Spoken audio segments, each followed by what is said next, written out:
Бүгін сіздермен WebMoney арқылы Alipay'ге юан салатын боламыз. Алдыңғы видеомызда вмз сатып алдық, енді юан саламыз. Ол үшін біз пополнить дейсіздер. Exchanger Money мен кіреміз. Все варианты деп таңдайсыздар.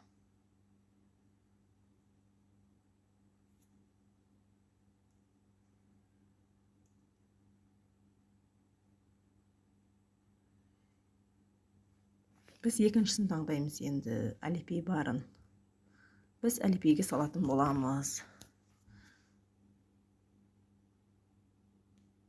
Енді Alipay'ді таңдаймыз. вмз-ны таңдаймыз. Бізде вмз болғандықтан.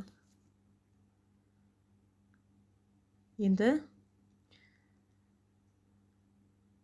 мен 5 вмз-ға вмз-ны салатын боламын. 5 вмз деп жазам.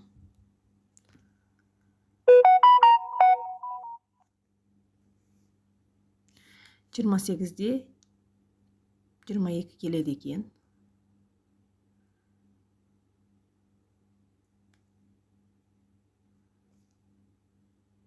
Енді покупканы көресіздер. Оғанда 5 деп жазасыздар.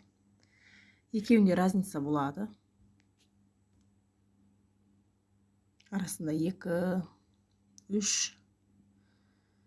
юан разница болады.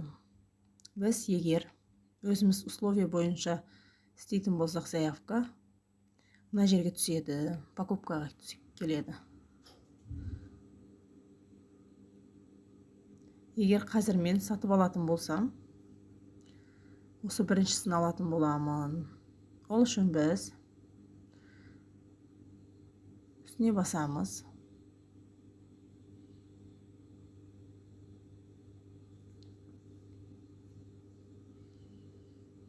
Сізге код келеді. Кодты жазасыздар. Подтвердить етесіздер. Кейін кіреміз. Қарап шығасыздар енді. Мен алған екем ол адамнан уже успешных сделок. Қарайсыздар қанша минутта подтверждение беретіні. 2 минутта береді екен. Перевод 38 минутта келеді екен. Енді өзіңіздің аты жөніңізді жазасыздар, номеріңізді дұрыс жазылу керек. Номеріңіз 7-мен басталады. Кейін сызықшамен өз номеріңіз жазасыз. Кейін атыңызды, фамилияңызды паспорттағыдай жазылады. Alipay'де қалай жаздыңыз, солай жазыңыздар. Ауысып кетсе басқа жаққа кетіп қалады ақшаңыздар.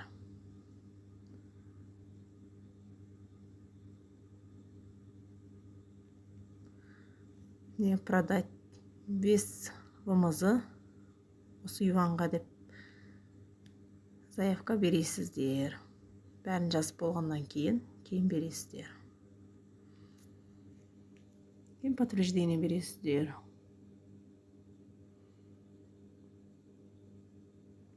Да дейсіздер. Кейін сіздерге түсетін болады.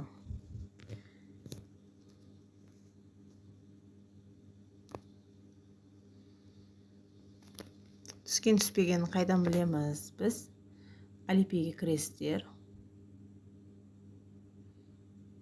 Alipay'ге кіргенде өз кабинетіңізге кіріп, баланс деген жерді басасыздар.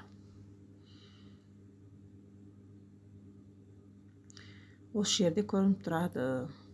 Мына жерінде көрініп тұрады. Сообщение болып келеді. Кім сізге ақша береді, жібереді, сол сообщениемен тұрады. Осындай болып тұрады.